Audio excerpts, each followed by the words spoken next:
All right. Well, European leaders are freaking out that the United States would no longer lead the charge against war with Russia, and they're worried about their so-called sovereignty. This group of evildoers met on Monday. Ursula von der Leyen saying we need an emergency mindset right now. Here they all are saying, wait, the United States sold us this concept of war. We told our people we were all in on war. What are we going to do now? We have to pretend to still want this war. Can we do it without them? That's the conversation. Now, Ralph Scholhammer has been warning us about this group of ne'er-do-wells for, years and years. So he joins us today. Thank you so much, Ralph, for coming on the show. You're joining us from Austria. So what is the temperament in the EU right now, given that the European people can see a possible end to the conflict between Ukraine and Russia, but their leaders don't want it? Well, thanks for having me on again. So the philosopher Wittgenstein once said that unclear language leads to unclear thinking. And I think this is particularly true in this conflict. But we saw happening over the last couple of years, right? You had this depiction by the media and by also the people you just showed on the picture that say they defend liberal democracy. And everybody who doesn't do what they say must be on the other side. And the other side of liberal democracy is, of course, far-rightism or fascism or whatever they come up with. But in fact, what they are not liberal Democrats, they are liberalism's Democrats. And that's a completely different thing. And this is very important also with the conflict in Ukraine. I would argue, I mean, we can go into the details in a second, but this in many ways is liberalism's first war. It is the first conflict, the first war, as you and your previous guest described so accurately. But what you did not speak about it was that it's particularly the liberal parties or the liberalist parties that are so in favor of it. It's the Greens, it's Keir Starmer, it's Ursula von der Leyen. And if you look at the conservatives or the classical liberals, because honestly, I think that Natali, Clay, you and I think we're all liberals in the classical sense, right? We don't adhere to liberalism, but I think we adhere to liberal values. None of us here wants to install a totalitarian regime with a Führer on top or a quasi-fascist regime. And that's the interesting thing. We have lost the way in which to debate this conflict, which is that national interests always come first. And whatever one thinks about the outbreak of this conflict, which we can discuss in greater detail, we are now at a situation where the continuation of this conflict is in no one's interest, in no one's national interest in Europe. It's only in interest of said elites that you just showed on this picture who met in Paris, which, by the way, was a huge affront as well, because Emmanuel Macron said he invited the 8 main European countries, basically telling 19 other European countries that they're not part of the club. And now he has to pedal back and say, oh, no, wait, we do another meeting tomorrow where I'm going to invite other European countries, because, of course, those 19 European countries said, who do you think you are, that you can tell us who the main European countries are?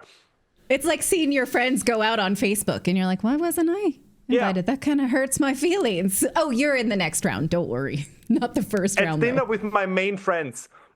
Yeah.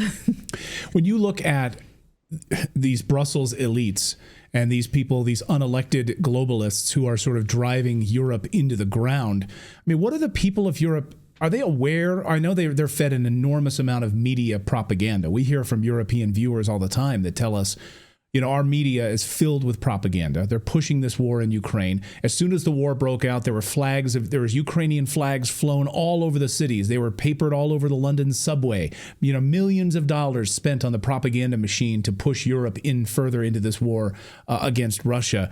What are the European people saying as they watch their energy costs skyrocket, their manufacturing collapse?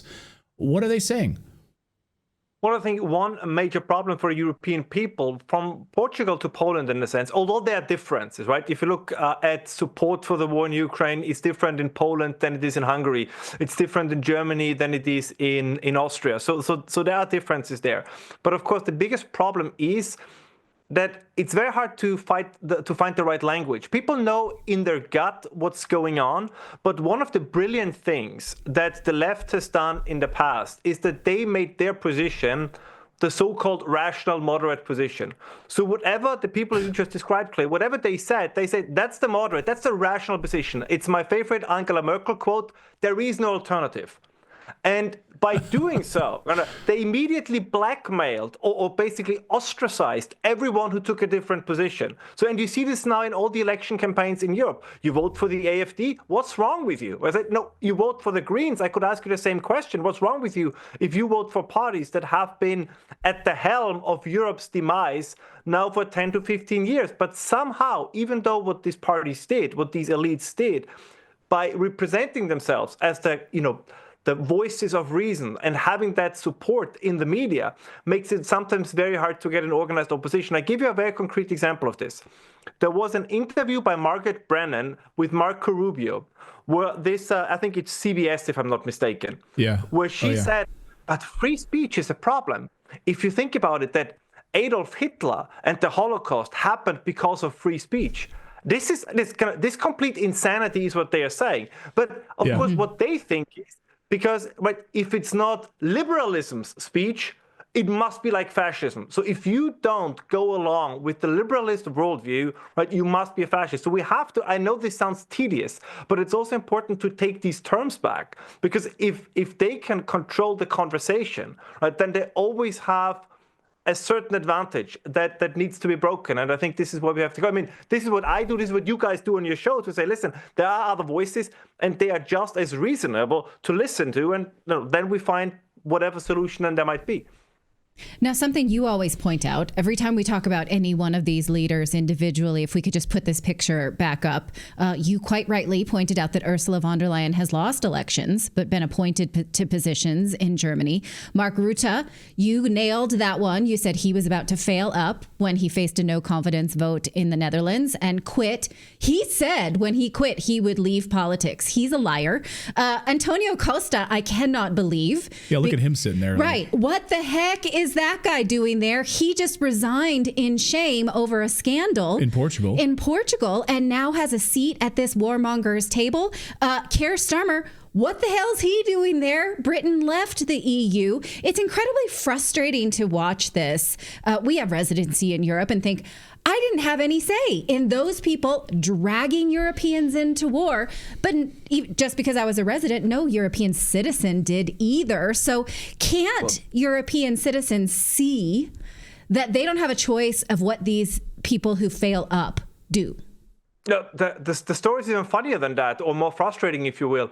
Mark Rutte was there in 2011, if I'm not mistaken, when Nord Stream 1 was opened. He was standing right next to Dmitry Medvedev and the then Chancellor of Germany, grinning all over his face. So all these people that are now saying, rah, rah, we have to go to war against Russia, they were the architects of the very relationship Europe had with Russia that made the war possible in the first place. I mean, I'm never sure they are hypocrites. I know that many of our viewers and listeners say it was all planned, and I think it was in parts, but these are horrible, horrible people. Ursula von der Leyen and Angela Merkel, I always want to include in this. These are genuinely terrible people. I don't wish them anything ill, but in politics, they should not be anywhere near politics. I mean, look at the things that Ms. von der Leyen is saying. Again, she did it a couple of weeks ago. She said, Europe needs to decarbonize, right? Europe needs to do the Green Deal. And then she goes out and says, we also need to fight the Russians. These things are not, from a cognitive perspective, they don't go together. You have Keir Starmer with his crazy environmental and energy and climate minister, Ed Miliband. I mean, they destroy British manufacturing. They destroy the British steel industry. And now Keir Starmer says, oh, I'm ready to send troops to Ukraine. And then, of course, last point, you have the Greens in Germany who say we also have to be ready to go into a war mindset. I looked at polls. You know the voters of which party are least likely to say in polls that they're willing to defend their country with a weapon in hand? It's the Greens with 9%, and it's 30% for the AfD voters. And this is, of course, also what you see happening in the United States, because Trump knows very well when wars are fought, the soldiers come from the right? It's people that vote for Trump. It's people that vote for the AfD. And it's the kind of status quo elites, like the von der Leyens, like the Greens and all these others. They would like to send the other guys to the front. They just want to sit in their armchairs and send them there. And it's understandable that more and more people say that we cannot accept this. Yes, Well, in America, we call them soy boys. Do we? Well, I call them that. Okay. Ralph Schulhammer, always great to see you, and host of Hammer Time, an amazing academic researcher and political thinker in Austria. Thank you so much, Ralph, for being a voice of reason in Europe right now. Thank you, Ralph. Great to see you. Thank you. All right.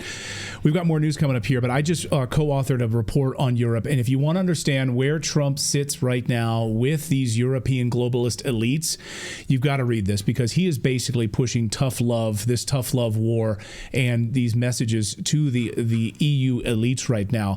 So you can go download this free report, like what is the plan that Trump has for Europe?